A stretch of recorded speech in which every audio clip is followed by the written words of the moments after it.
I believe. We are live now. Thank you so much for taking out some time. My Let's, pleasure. yeah, definitely, man. Let's jump right in. Tell us about the origin of how you kind of came to play Jason Voorhees in Friday the 13th, Part 6, Jason Lives. How did that come Yeah, about for you? yeah, Mike, to be fair, I got lucky, and I mean that sincerely. I was the general manager of an 18,000 square foot nightclub in Los Angeles, or I take that back, it was at 15,000 square foot. You put about 1,800 people in on any given night. So on Thursdays, we had a hypnotist on stage, and he brought a crew in to record his act. He wanted to put it out there for production purposes to see if they get some additional work, like maybe the casinos or whatever. Anyway, they brought in a company called Real Effects, REEL Effects. It just happens to be the people that did the special effects for Part 4 with Ted White. And they told the hypnotist, "Why don't we do something with Jason? We've got the costume from Ted White. CJ is the same size. Let's put him in the wardrobe and have him break through a breakaway screen and scare the subjects." And when I say this, I broke through, and the rest is history. How epic is that, man? That's cool. I love it. So, what's it like being considered like a fan favorite after, only starring in one film in the franchise? Yeah, it's kind of like a one-hit wonder, I guess. Well, I mean that. Very humble, number one. Never anticipated 3 decades later we'd be having this conversation. I mean, looking at you, Mike, you probably weren't even born in 1986. Oh, come on, man. I'm 41. I was Oh, born in wow. So 82. you could be my son. It's even worse. So to me, it's an honor. I mean that sincerely. I went out and did my job. I'd never been to stunt school. I'd never done a stunt in my life, let alone been on a movie set. So to get the role and to be set on fire, under feet, 20 feet, breathing off regulators, going through doors, windows, shotgun being jerked back on a cable, was interesting. But at the same time, it's like you get the job, you better be able to perform once you get into it. So I was very lucky, and I mean that. And when I say the rest is history, what an honor to be talking to you and the fan base that is worldwide as a result of Friday the 13th and being Jason.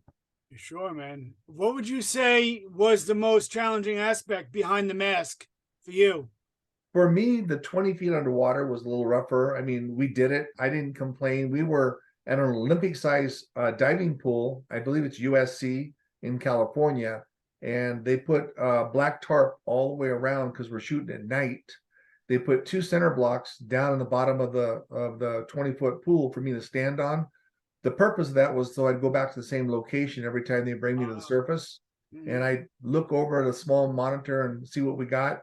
Tom would give me some additional directions, and the safety divers would just take me back down to those, center blocks because I couldn't see anything. I had a mask on, plus it's pitch black. So all I could do is feel the chain around my neck was a real chain. Wow. If you look real close, you can see it's on like a link, and it isn't coming off. So with that being said, it was cold. It got cold after a while, several hours. And later in the years, I saw Tom McLaughlin. He said how the safety divers were starting to say, "Hey, this is cold," and they were wearing quarter-inch wetsuits. I was just wearing a wardrobe. So for the safety divers to 6, 7 hours into it, start saying, "This is getting cold down there." And I recall him asking me, and at that time I was like, "Well, I'm good. You're 27-ish. You've got all that testosterone, and it's like, I got this. I'm ex-military. I got this." And it was cold, let me tell you. But you know what? I think we did a good job as a team. That's one of my favorite ways that Jason, dies, personally. So what was it like working with Alice Cooper for his track He's Back? I'm a huge fan of him. True story. My very, very first concert in 1973 Nice. was Alice Cooper, and it was his Welcome to My Nightmare tour. Oh, that must have been So I amazing. still remember seeing him and then get to work with him in 86. And also over the years, I've seen him. I just saw him maybe 10 months ago at an event, a convention, and he was there and I was there. We do photo ops together for the fans. I'll put the full wardrobe on, and Alice is Alice, of course, and we do photos with the fans. Oh, that must be amazing, man. I love it. So, like I mentioned, The ending of Jason Lives is so iconic with him being chained to the bottom of Crystal Lake, right? Obviously. What are your feelings? Because I don't know if you're aware, but there was um, a Jason statue that was installed underwater in Minnesota. What are your It's still, feelings on that? That's pretty rad. I think it's still there. They tried doing it down in Arizona also, but the forest department, fish and wild fish and game made them take it out. But I think that's awesome. They got that down there, and divers go down all the time and see it. And how iconic is that? I mean, Mike, here's a good example. Everybody, if I went to India is about 1.1 billion people. Wow. You got to remember the United States is about 330 million. So do the math. Wow. But if you showed them a picture of Tom Cruise, they'd all say Tom Cruise. You showed them a picture of C.J. Graham, they just shrug their shoulders and go, okay. But if you turn it over and showed them C.J. Graham in wardrobe, Jason, they'd all say Jason. Really? Everybody knows Jason worldwide from Friday the 13th. They may not know Kane Hodder, Derek Mears, Kin, and the different men behind the mask, but they're going to know the Jason character.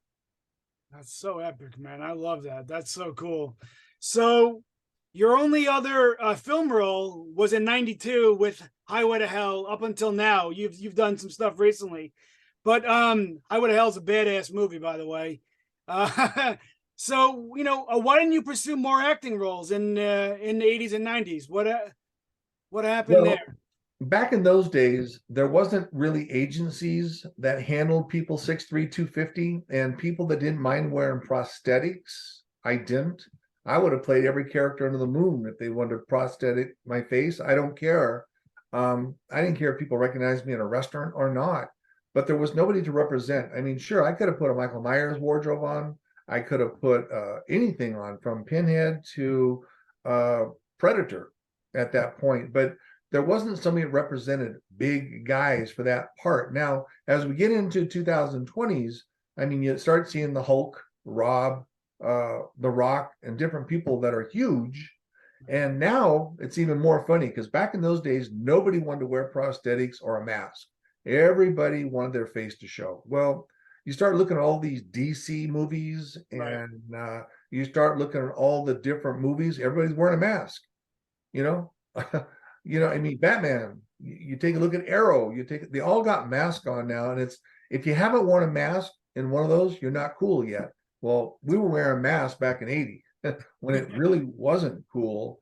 But for me, it was just an opportunity. Highway to Hell was great. I got to work with a gentleman, Ben Stiller. Have you ever heard of him? Sure. Yeah, of course. Yeah, of course. He's in it for about 8 seconds. And his mom and dad, of course, as wonderful they were in it.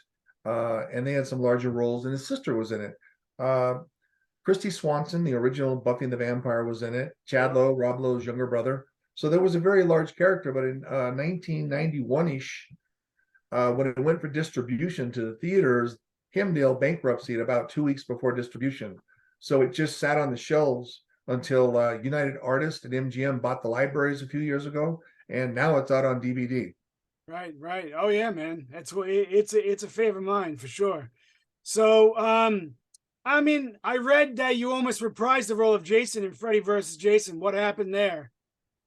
Well, I've been asked to do different things. You may recall I was actually slotted for part 7. Okay. Kane, great horror fan, good friend of mine, was very interested in the part.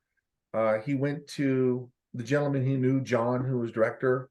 They'd worked together. So John had to go to Paramount Studios and get Frank Mancuso Jr. to sign off on the switch, because originally they're like, well, use that guy. He did a good job, as so they would say, and they were comfortable. So Kane picked up and reprieved it for 7 through 10. Done, sure. And then, of course, I got a call from management about would I be interested in doing, the Freddy Krueger part because of my size.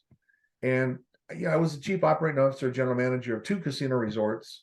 I wasn't going to leave a large contract, Sure. to go make a quick 100,000 on a movie and then be unemployed. It didn't make logical sense. Sure. Plus, I had worked for almost 22 years in that industry. So when I left in '92, I went into the casino industry. So it didn't make sense. So I passed on an option, of course. And now we're looking for part 13 with Mr. Cunningham and Mr. Miller, if they can come in an agreement one day. Tom McLaughlin has written a very good script for Jason Never Dies, Ooh, which will be a spinoff going into part 6. Jason Lives into the future with part 13. I nice. know he's trying to sell it, but the parties involved in the Friday the 13th, they really can't listen to it because they can't have any ideas they would accidentally put into the Friday the 13th series that they're doing, which has really nothing to do with Jason. Interesting. That's so interesting. That's super cool, man. So, outside of Jason Lives, what would you say is your favorite Friday the 13th and why? Oh, there are others? I thought, isn't part 6 the only one we did? Damn. It is the best one, but that's between you and me. So, I would have to say I did like 7. Two reasons. Number one, I was originally going to participate in it, so I might be biased, but I really thought it had some interesting twists with Laura Park Lincoln and the way Kane Hodder, with her using her telepathy, I guess it is, to bring him back and kind of remind me of Carrie, sure, the movie sure. with Carrie. Yeah, of course. Yeah, so I thought 7. I mean, I ain't going to space. That ain't my thing. New York, nah, I ain't going to New York. But there are, part 4 is a favorite of the fans. I think they all are favorites. Everybody's got a selection of what they consider. I'm fortunate, Mike. Part 6 is Jason Lives. Guess what? I get to have a James Bond opening. I get to come back to life like Frankenstein from the Universal movies. I get to work with a icon when it comes to music, Rock and Roll Hall of Famer Alice Cooper, and I get to wear a Batman utility belt. How cool is that?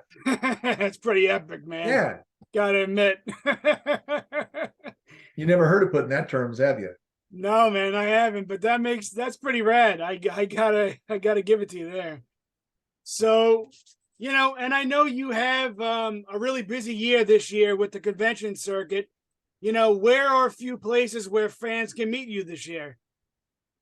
Well, if they go to my website, Facebook, just CJ Graham, pull it up. It's online. You can see where they're all out.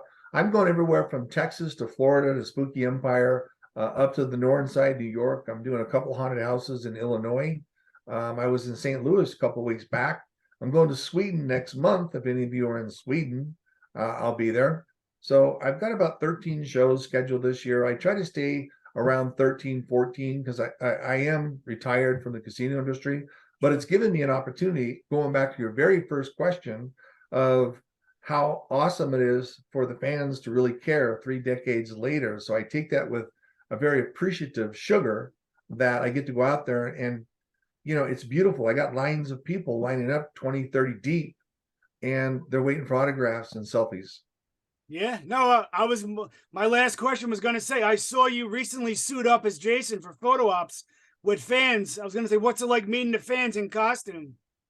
It's pretty epic, man. I would love to see that. Well, I will tell you that 99% accurate with the wardrobe. What you see on the screen behind you that you have, and then when I put the wardrobe on, if I'm standing there, listen, I had professional people that make prosthetics for my head, my hands. The mask was made by one company. The shirt and khakis were made by another company. I had Wow. somebody else do everything around. Now, the interesting thing is, I'm a Vietnam era vet. I was in the military 49 years ago. Everything I wore on that set in 1986 was Vietnam OD shirt, Vietnam khaki pants, Vietnam web belt. So I kind of knew everything was being put on me. It was an 18-inch Vietnam era jungle machete. The darts were darts, but they were placed in a 30 caliber from World War II holder for magazines. And then the knife is just like it looks like. It's kind of a Rambo knife. They're very hard to find. I do not have an original, but I do have one that is 100% accurate from that era that a fan gave me years ago. Oh, wow. I still do have one mask. It's actually in that black box behind me in my office. About a month ago, I believe it was, maybe 2 months ago, there was a auction in New York, and a part 6 mask went for $93,000. Wow, that's epic. Holy cow. Yeah, it's very ridiculous. Now the one behind me is in a shadow box. I signed the inside of it, and I've given it to my son several years ago. He's 27. Oh, That's And awesome. I always tell him what I hear, in case he ever wants to sell it, but he wants to hold on to it. But when he needs the money, I told him liquidate, get the money. That's so epic, man. I love it. Well, listen, CJ, it's been a real pleasure. I just want to say thanks so much, and hopefully we can meet up at Spooky Empire this year when you're in Orlando. Yeah, I look forward to seeing you and all the fans there. We'll be doing full wardrobe in Orlando too, so the fans will get an opportunity to see Jason in the hole. Like I said earlier, it looks like I just stepped out of the 1986 film because I'm still 6'3", 250, same size. I'm a little more silver, like a silverback, but nobody ever saw my ugly face to begin with, so there's no changes there. Oh man, that's so epic. I can't wait, dude. Thank you. Thank you, Mike. Appreciate you.